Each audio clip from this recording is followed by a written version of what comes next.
Overheard my wife telling her friend she regrets settling for me, but later karma hit her hard. Alright, so I guess I should start with some context. I'm a 26-year-old guy, and my wife Emma is 24. We've been together for a few years, married for just 3 months.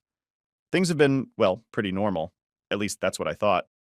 We'd have the usual ups and downs, but nothing major. Honestly, I thought we were doing fine. Anyway, the other night, something happened that completely flipped my world upside down. I wasn't snooping or anything, but I overheard Emma on the phone while I was passing by our bedroom. I didn't even mean to listen in, but sometimes you catch bits and pieces of conversations, right? Well, this was one of those times, and what I heard has been messing with my head ever since. So, Emma's talking to one of her best friends. I'm not sure who it was, but it sounded like one of those deep, serious talks. You know, the kind where you can tell someone's venting about life. I was about to keep walking, but then I heard my name. That made me pause for a second because, well, who wouldn't? Hearing your name in a private conversation sparks curiosity, even if you don't want it to. Emma says, "Don't settle for just anyone. That's the mistake I made with Michael." My heart stopped. I felt like I got punched in the gut. She went on, "He was my last resort, and now look where it's gotten me." I just stood there, frozen. I couldn't believe what I'd just heard. My wife, the woman I thought was happy with me, saying I was her last resort. I couldn't even process it right away. I felt like my brain was short-circuiting. Like, how do you even react to something like that? My first instinct was to barge in and demand an explanation, but I didn't. I don't know why. Maybe I was too shocked, or maybe I didn't want to hear more. Either way, I just walked away. The rest of the night, I couldn't think about anything else. I tried to act normal around Emma, but it was impossible. Every time I looked at her, I heard those words again in my head. Last resort. It's like they were burned into my brain. I kept asking myself, how long has she felt this way? Has she always thought of me like this? Was I blind this whole time? I didn't sleep that night. I just lay in bed, staring at the ceiling, replaying that conversation over and over. Part of me wanted to believe there was some kind of misunderstanding, that maybe I didn't hear her right. But deep down, I knew what I heard, and there was no twisting it into something else. The thing is, I never saw any signs of this before. Emma always seemed happy, or at least content. Sure, we had our occasional arguments, but who doesn't? There was nothing that made me think she felt trapped or like she had settled for me. It's not like she was forced into this marriage. We were together for a good while before tying the knot. We talked about our future, our goals, even kids someday.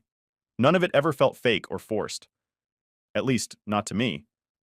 As I lay there that night, my mind started spiraling. What if she's always felt this way and just never said anything? What if every moment we shared, every "I love you," was just her going through the motions? I felt like a complete idiot, thinking back to all the times I thought we were happy, wondering if it was all just an act on her part. And then another thought hit me. What if there's someone else? I mean, she mentioned settling for me, right? Who's to say there wasn't someone before me that she really wanted to be with? Someone she still thinks about? That thought made my stomach churn. I didn't want to go down that rabbit hole, but once the idea was in my head, it wouldn't leave. By morning, I was exhausted, both physically and emotionally. Emma woke up, looking as cheerful as ever, like nothing had happened. I tried to play it cool, but inside, I was a mess. I couldn't bring myself to confront her right away. I needed more time to figure out what to say and how to say it. But every second I spent not talking about it felt like I was suffocating. Throughout the day, I kept catching myself watching her, analyzing her every move. Was she texting someone else? Did she seem distant? Was she hiding something? Honestly, I felt paranoid, like I was losing my mind. But how could I not?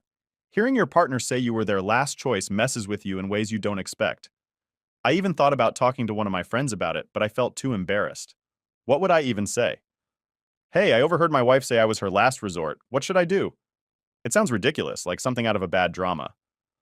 Plus, I didn't want to paint Emma in a bad light to my friends if this turned out to be something we could work through.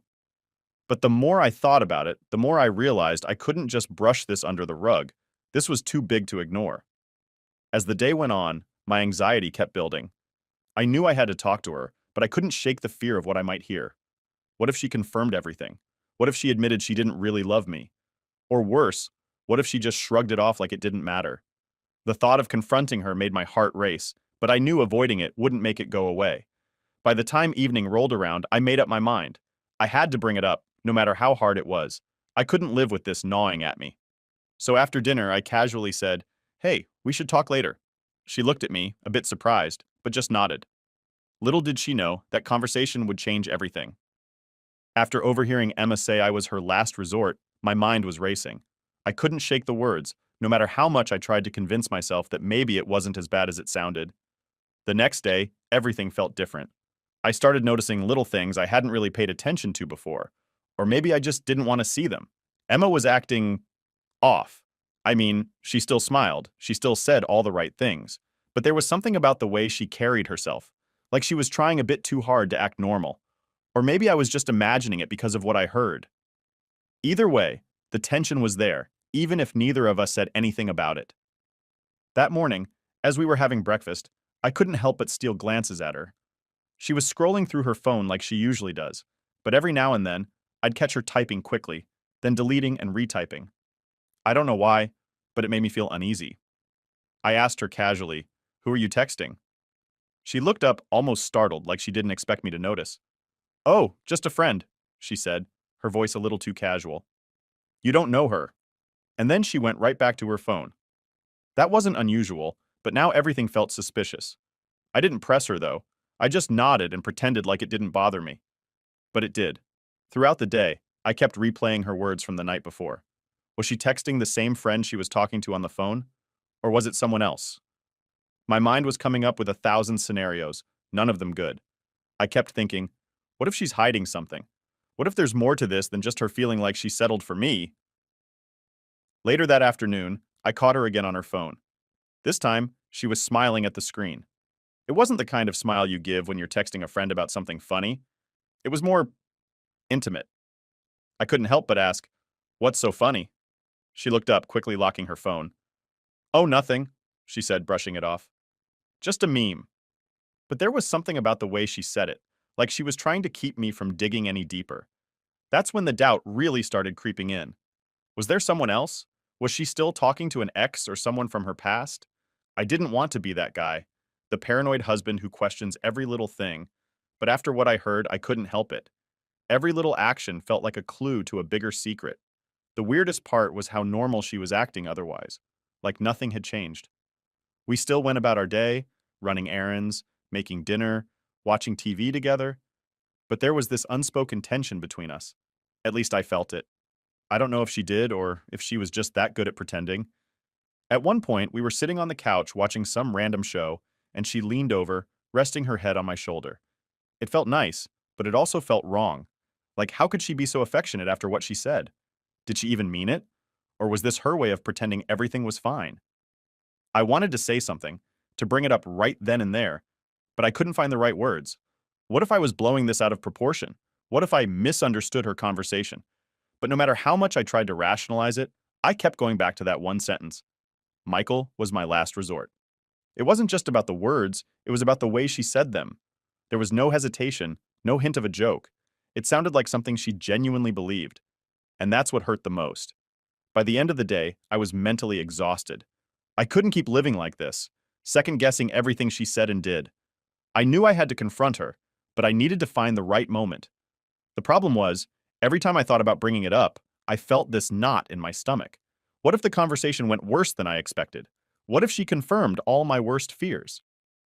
As we got ready for bed, Emma seemed completely oblivious to the storm brewing inside me.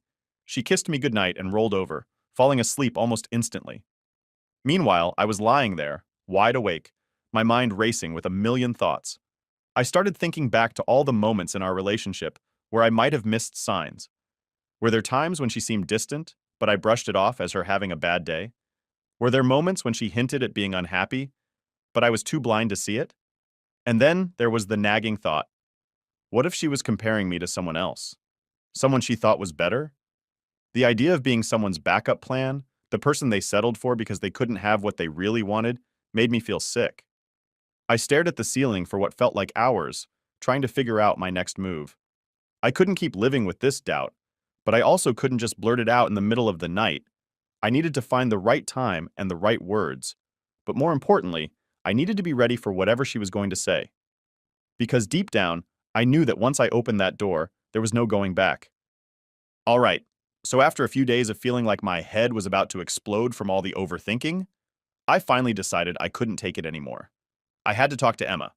I mean, how do you just sit on something like that? Knowing your wife sees you as a last resort?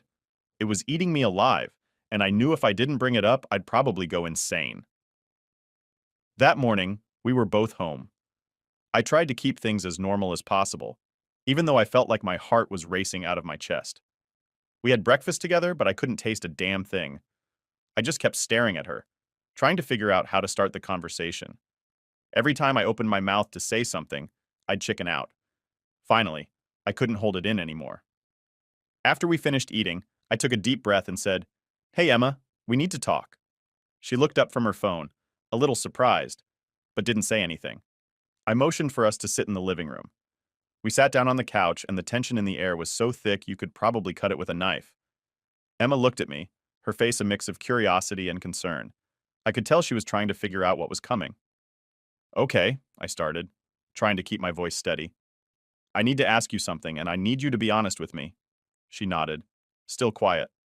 I took another deep breath, and then just went for it. "A few nights ago, I overheard you on the phone with your friend. You said something about settling for me, and that I was your last resort." Her eyes widened, and for a moment she didn't say anything. It was like time had frozen, and I was just sitting there, waiting for the world's worst news to drop. Finally, she let out a nervous laugh, the kind you do when you're caught off guard. "Wait, you heard that?" she asked, her voice shaky. "Yeah," I said, trying to keep my cool. "I heard everything." She looked down at her hands, fiddling with her fingers. "Michael, I didn't mean it like that. I was just talking with my friend. It was a stupid thing to say." "Stupid?" I repeated, feeling the frustration building up. "Emma, you said I was your last resort. That's not just stupid, that's crushing." She sighed, rubbing her temples like she was trying to think of the right words. "I was venting, okay? It wasn't serious. Sometimes you just say things in the heat of the moment, and they don't mean anything." "Don't mean anything?" I shot back. "Emma, those words don't come out of nowhere. You don't just casually tell someone you settled for your husband unless there's some truth behind it." She looked at me, her eyes filled with a mix of guilt and frustration. "It's not like that, Michael. I was talking about how everyone feels pressure to get married, to settle down. I was just, I don't know, venting about life." "But why say that about me? About us?" I asked, my voice rising a little. "If you were just venting, you could have said anything else. Why did it have to be about settling for me?" Emma shook her head, tears starting to well up in her eyes. "I didn't mean it the way it sounded. I love you, Michael. I really do. I was just feeling stressed, and it came out wrong." I wanted to believe her, I really did. But something about the whole thing felt off, like there was more she wasn't telling me. "Emma, I need to know. Do you really feel like you settled for me? Like I was your last resort?" She didn't answer right away. Instead, she looked down again, avoiding my eyes. The silence was deafening, and every second that passed felt like an eternity. Finally, she whispered, "I don't know." That hit me like a ton of bricks. "You don't know?" I repeated, my voice barely above a whisper. "What does that even mean?" "It means I don't know how I feel sometimes," she said, her voice trembling. "I love you, but sometimes I wonder if I made the right choice. Not because of you, but because of me. I'm scared I rushed into this too fast, and now I don't know how to fix it." I leaned back on the couch, trying to process everything. Part of me was angry, but another part just felt sad, like all the air had been sucked out of the room. "So what now?" I asked, barely able to get the words out. "What are we supposed to do with this?" Emma wiped her eyes, sniffling. "I don't know," she said again. "I didn't want to hurt you. I never meant for any of this to happen." We sat there in silence for what felt like forever. Neither of us knew what to say or where to go from here. The only thing I knew for sure was that our marriage was now on shaky ground, and I didn't know if we could fix it. After the conversation with Emma, everything felt like it was hanging by a thread. It was awkward, tense, and honestly exhausting. We didn't talk much the rest of that day. It was like we both needed space but were too afraid to actually say it. Every little thing felt heavy, like we were walking on eggshells around each other. The next morning, things were no better. We went through the usual motions. Breakfast, getting ready for the day, but it was like we were on autopilot. I couldn't stop thinking about what she said. "I don't know." Those three words just kept replaying in my head. It felt like a death sentence for our marriage, but at the same time, it left everything so open-ended. Like there was no real closure. Emma was unusually quiet too. Normally, she's the one who keeps the conversation going, but now it was like she was lost in her own thoughts. I caught her staring at her phone a lot, probably texting that same friend from before. I didn't have the energy to ask about it, though. I was too drained to even care at that point. By the afternoon, I couldn't take the silence anymore. I needed to get out of the house. I told Emma I was going for a walk, and she just nodded, not even looking up from her phone. That stung more than I expected. I walked around aimlessly for a while, trying to clear my head. But no matter how far I walked, I couldn't escape the storm inside me. When I got back, Emma was in the same spot on the couch, still glued to her phone. I don't know why, but seeing her like that made something snap inside me. I blurted out, "Emma, we need to figure this out. We can't keep pretending everything's fine." She looked up, startled. "I know," she said quietly. "I just don't know where to start." "Start by being honest with me," I said, my voice more forceful than I intended. "Do you even want to be in this marriage? Because right now it feels like you're already checked out." She bit her lip, clearly struggling with what to say. "Michael, I don't want to hurt you, but I feel so confused. I thought getting married would make things clearer, but it's only made me realize how unsure I am." That was like another punch to the gut. "So what are you saying? You want out?" "I don't know," she repeated, and I felt like I was going in circles. "I just need time to figure out what I really want." Time. That's always the go-to, isn't it? But time wasn't what I needed. I needed answers. I needed to know if we had a future or if I was just wasting my time holding on to something that was already dead. "Emma, time isn't going to fix this," I said, trying to keep my voice steady. "We're either in this together or we're not. Sitting around waiting isn't going to magically make things better." She looked away, her eyes filling with tears. "I don't know what you want me to say, Michael. I'm scared. I don't want to make the wrong decision." I sighed, running a hand through my hair. "And what about me? Do you think this is easy for me? I'm sitting here questioning everything about our relationship, wondering if you ever really loved me, or if I was just the guy you settled for because you didn't want to be alone." Her head snapped back to me. "That's not fair. I do love you, Michael. I'm scared I rushed into this." "Then why didn't you say something before we got married?" I asked, feeling the frustration boil over. "You had every chance to call it off if you weren't sure." "Because I thought I could make it work," she admitted. "I didn't want to disappoint you. I didn't want to be alone." There it was. The truth I had been dreading but half expected. She stayed with me out of fear, not love, and now we were both paying the price for it. We sat in silence for a long time after that, both of us lost in our own thoughts. I didn't know what to say anymore. What do you even say to someone who's basically told you they're not sure if they want to be with you? Eventually, Emma spoke up. "Maybe we need some space, just for a little while, to think things through." "Space," I repeated, almost laughing at the irony. "We've been living in the same house, but we've already been worlds apart for days now. What difference would more space make?" She didn't have an answer for that, and honestly, neither did I. We were stuck in this weird limbo, and it was tearing us both apart. That night, we slept in the same bed, but it felt like we were miles away from each other. I lay there, staring at the ceiling, wondering how we got to this point, wondering if there was any way to fix it, or if this was the beginning of the end. I couldn't shake the feeling that no matter what we decided, things would never be the same again. After everything that had happened, I knew one thing for sure. I couldn't stay stuck in this limbo forever. Emma's indecision, her "I don't know" about our marriage, was like a slow poison. It was eating away at me, and if I didn't do something soon, it was going to destroy me. I needed to take control of my own life, even if that meant walking away from the person I thought I'd spend forever with. The next morning, I woke up feeling more determined than I had in days. Emma was still asleep, curled up on her side of the bed, looking peaceful, like none of this was weighing on her as much as it was on me. Maybe it wasn't. Maybe she had already mentally checked out, and I was the one left holding on to something that wasn't there anymore. I got up quietly and went to the living room.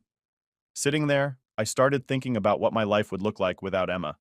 It was scary, sure, but the more I thought about it, the more I realized I'd been living in fear long enough.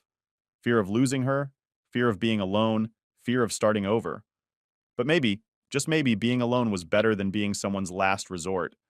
I spent the day gathering my thoughts, figuring out what I wanted to say to her. I wasn't going to let this drag on any longer. It was time for us to have a real conversation, one that wasn't filled with half-truths and I don't knows. That evening after dinner, I sat her down. "Emma, we need to talk," I said, trying to keep my voice calm but firm. She looked at me, her face serious. "Okay."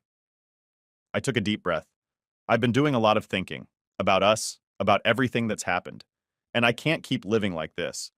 I need to know if we're going to fix this or if it's time to move on. Emma looked down, fiddling with the edge of her sweater. I've been thinking too, she said softly. And I don't think I can give you the answer you're looking for. I nodded, expecting that response, but still feeling the sting of it. Then I think it's best if we go our separate ways, I said, my voice shaking slightly. I love you, Emma, but I can't be in a marriage where I'm not someone's first choice. I deserve more than that. She started to cry, and for a moment I felt like a jerk. But I knew this was the right decision. Staying together out of fear or guilt wasn't fair to either of us. I never wanted to hurt you, she whispered through her tears. I know, I said, and I don't want to hurt you either. But sometimes the best thing we can do is let go. We sat there in silence for a while, both of us trying to process what was happening. It felt surreal, like I was watching someone else's life fall apart. But it was my life, and I had to own it. The next few days were rough. We started the process of separating, figuring out who would keep what, and how we were going to handle the logistics of splitting up. It was awkward and painful, but also necessary. Every step we took felt like another weight being lifted off my shoulders, even though it hurt like hell. One night, as I was packing up some of my things, Emma came into the room. Michael, she said quietly, I hope you find someone who makes you happy. Someone who can be everything you need. I looked at her, my chest tightening. I hope you find that too, I said. And that was it. There were no dramatic goodbyes, no long speeches, just two people realizing that sometimes love isn't enough, and it's okay to let go. After Emma moved out, I started focusing on myself. I reconnected with friends I hadn't seen in a while, threw myself into work, and started figuring out who I was outside of my marriage. It wasn't easy, and there were days when I missed her so much it physically hurt, but I knew I was doing the right thing. One night, a few weeks after Emma left, I was sitting on my couch, scrolling through my phone, when I stumbled across an old photo of us. We looked so happy, so in love. For a moment, I felt a pang of regret, wondering if there was something more I could have done to save us. But then I remembered everything we'd been through, all the pain and confusion, and I realized that sometimes the best thing you can do is let go. I'm not saying I have it all figured out now. I'm still healing, still figuring out what comes next. But for the first time in a long time, I feel hopeful. I know I deserve to be with someone who sees me as their first choice, someone who loves me without hesitation or doubt. And I'm willing to wait for that. Moving forward isn't easy, but it's necessary, and I'm ready to take that step. Update 1. So it's been about a month since Emma and I decided to split. It hasn't been easy, but I've been doing my best to move on. I focused on work, caught up with friends, and tried to find some normalcy in this mess. I thought I was making progress, you know? I was starting to feel like myself again. But then, life decided to throw another punch at me. One day I was hanging out with a buddy of mine. We were catching up, talking about random stuff, when he casually dropped a bomb. Hey, did you know Emma's dating someone? He asked, like it was no big deal. I nearly choked on my drink. Wait, what? Already? I asked, trying to keep my voice steady. Yeah, he said, looking a bit uncomfortable. I saw her at a coffee shop the other day. She was with this guy. They looked close. My heart sank. I mean, I knew we were over, but hearing she was already seeing someone else hit me harder than I expected, especially since we weren't even divorced yet. The paperwork was still being finalized, and here she was, moving on like it was nothing. I tried to play it cool, acting like it didn't bother me. Do you know who the guy is? I asked, trying to sound casual. He hesitated for a second. I think it's that guy she used to talk about before you two got married. You know, the one she had some history with. That's when it all clicked. The constant texting, the weird behavior, her being glued to her phone during those last few weeks. It wasn't just her being distant, it was him. She had been talking to this guy the whole time, even before we decided to split. I didn't say much after that. I just nodded and changed the subject, but inside, I was fuming. I felt betrayed all over again. Not because she was dating someone, that was her choice, but because of the timing. It felt like our entire marriage was a joke to her, like she had one foot out the door long before we even said our goodbyes. Later that night, I couldn't stop thinking about it. I replayed every moment of our last month together, every time she was on her phone, every time she brushed off my questions. It all made sense now. She wasn't just distant. She was checked out, already focused on someone else. The next morning, I decided to confront her. Not because I wanted to get back together or anything like that, but because I needed closure. I needed to hear it from her, to understand why she couldn't just be honest with me from the start. I sent her a message asking if we could talk. She agreed, and we met up later that day at a park. It was weird seeing her again, especially knowing what I knew now. She looked nervous, like she knew what was coming. Emma, I started, keeping my voice calm. I need to ask you something, and I want you to be honest with me. She nodded, not saying a word. I heard you've been seeing someone, I said, watching her reaction closely. Is it true? Her eyes widened for a second, and then she looked away. Yeah, she admitted quietly. I've been seeing someone. Is it the same guy you were talking to before we separated? I asked, already knowing the answer but needing to hear it from her. She hesitated, then nodded. Yes, it's him. I felt a mix of anger and sadness. So, you've been talking to him this whole time? I asked, even when we were still trying to figure things out? She looked down, guilt written all over her face. I didn't plan for it to happen like this, she said. We started talking again and it felt right. Right? I repeated, my voice rising a bit. Emma, we were still married. We were supposed to be working on us, and you were already moving on with someone else. I know, she said, her voice shaking. I'm sorry, Michael. I didn't mean to hurt you. Hearing her apologize didn't make me feel any better. In fact, it just made me angrier. If you were talking to him the whole time, why didn't you just tell me? Why drag this out? I didn't know how to, she admitted. I was scared. I didn't want to hurt you more than I already had. Well, congratulations, I said bitterly. You managed to do that anyway. We sat there in silence for a while, neither of us knowing what to say. I wanted to scream, to yell at her for being so selfish, but I knew it wouldn't change anything. The damage was done, and there was no going back. Finally, I stood up. I hope he's worth it, I said, my voice cold. I hope you're happy with him. Michael, she started, but I cut her off. I don't want to hear it, I said. Just finish the divorce papers and let's be done with this. I walked away, feeling a strange mix of relief and sadness. I was finally done with Emma, but the pain of betrayal was still fresh. It would take time to heal, but at least now I knew the truth. Moving forward wasn't going to be easy, but at least now I could do it without looking back. Update 2.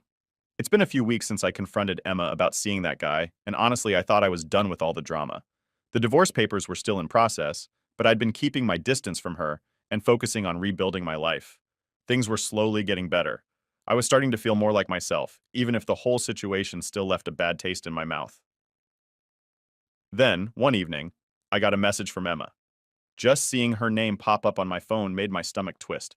I almost didn't open it, but curiosity got the better of me. The message was short and vague. Can we talk? It's important. I rolled my eyes thinking, what now? Part of me wanted to ignore her, but another part was curious. What could she possibly want after everything? Against my better judgment, I agreed to meet her the next day.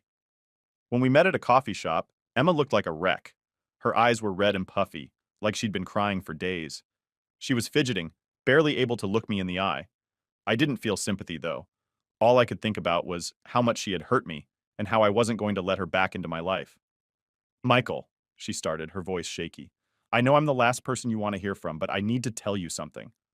I folded my arms, leaning back in my chair. What is it, Emma? She took a deep breath, tears already welling up in her eyes. The guy I was seeing, he was cheating on me. He was seeing another girl the whole time we were together. I blinked, not expecting that. I didn't say anything, just let her keep talking. I found out a few days ago, she continued, her voice breaking. I confronted him, and he admitted it. He didn't even try to deny it. I feel so stupid, Michael. I left you, and for what? For someone who didn't even care about me. She started crying, covering her face with her hands. I sat there feeling a strange mix of satisfaction and indifference. This was karma, plain and simple. She'd betrayed me for a guy who turned out to be a player, and now she was reaping what she'd sown. I'm so sorry, she sobbed. I made such a huge mistake. I thought I wanted something else, but I see now how wrong I was. I don't expect you to forgive me, but I had to tell you. I waited a moment, letting her cry. Then I said, Emma, I appreciate you telling me the truth, but it doesn't change anything. She looked up, her eyes pleading. Michael, I know I messed up, but can't we at least try to fix things? I still love you. I realize now that you were the best thing that ever happened to me. I shook my head. Emma, you didn't love me. You loved the idea of not being alone. And when things got tough, you ran to someone else. I can't be with someone who only comes back when things don't work out with someone else. She reached across the table, trying to grab my hand, but I pulled away. Please, Michael, she whispered. Give me another chance. I'll do anything to make it right. I stood up, my voice firm. Emma, it's too late. I've moved on, and you need to do the same. I deserve someone who chooses me first, not someone who settles or comes crawling back when things go wrong. Her face crumpled, and she started crying again, but I didn't feel sorry for her. This was her mess, not mine. I'm sorry, Emma, I said, softer this time. But we're done. I walked out of the coffee shop, leaving her there in tears. It felt like a weight had been lifted off my shoulders. For the first time in months, I felt free. Emma's betrayal had been a painful chapter in my life, but now it was finally closed. Karma had done its job, and I was ready to move forward for real.